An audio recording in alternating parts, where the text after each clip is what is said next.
હવે આગળ વાત કરીએ તો માંગરોળ સિવિલ આઈટીઆઈના પ્રિન્સિપાલને દિલ્હી ખાતે એવોર્ડ એનાયત કરવામાં આવ્યો। Mangrol civil ITI principal Jitendra Dholakia તેમજ રોજગાર અને તાલીમ વિભાગ ગુજરાતને ચેમ્પિયન એવોર્ડ એનાયત કરવામાં આવ્યા।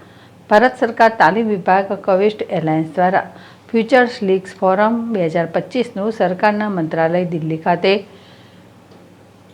કૌશલ ભવનમાં 20મી માર્ચ 2025ના રોજ આયોજન કરવામાં આવેલ હતું, જેમાં માંગરોળ તાલુકાના સિવિલ આઈટીઆઈ પ્રિન્સિપાલને ફ્યુચર રાઇટ સ્કિલ્સ નેટવર્ક, જે ભવિષ્યના ભારત માટે વર્કફોર્સ તૈયાર કરી કૌશલ્ય ઇકોસિસ્ટમને વધુ મજબૂત બનાવવાનું કાર્ય કરે છે, જેમાં દેશના વિવિધ રાજ્યના રોજગાર તાલીમ નિયામકને તેમજ પ્રિન્સિપાલ ચેમ્પિયન તરીકે best practice skill system Jitendra Kumar Dholakia એવોર્ડથી નવાજવામાં આવ્યા છે। જીતુ પરમાર, જેડેસટીવી, માંગરોળ। Jitendra Dholakia, principal ITI Mangrol.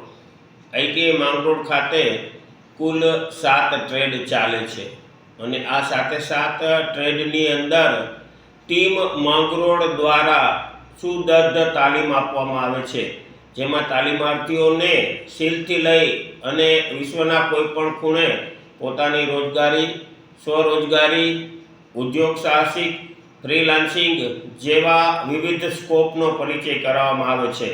આ માટે પ્રિન્સિપાલ ઓફ ચેમ્પિયન તરીકેનો દિલ્હી ખાતેથી પ્રિન્સિપાલને એવોર્ડ પણ પ્રાપ્ત થયેલ છે। આ માટે સીલ અહીંયા સરપંચથી લઈ બંને ધારાસભ્યશ્રીઓ, સંસદ સભ્યશ્રીઓ તેમજ માંગરોળ આઈટીઆઈના તમામ કર્મચારીઓની ટીમ એ 350 જેટલા તાલીમાર્થીઓને સુદૃઢ તાલીમ આપે છે। એ માટે સમગ્ર ટીમ માંગરોળનો ખૂબ ખૂબ આભાર અને આ જ રીતના સહકાર પ્રાપ્ત થતો રહે મીડિયા અને પત્રકાર મિત્રોનો ખૂબ ખૂબ આભાર કે તેઓ અહીંયા થતા કામને ગ્લોબલ લેવલે પહોંચાડી અને પ્રસિદ્ધિ અપાવે છે। આભાર।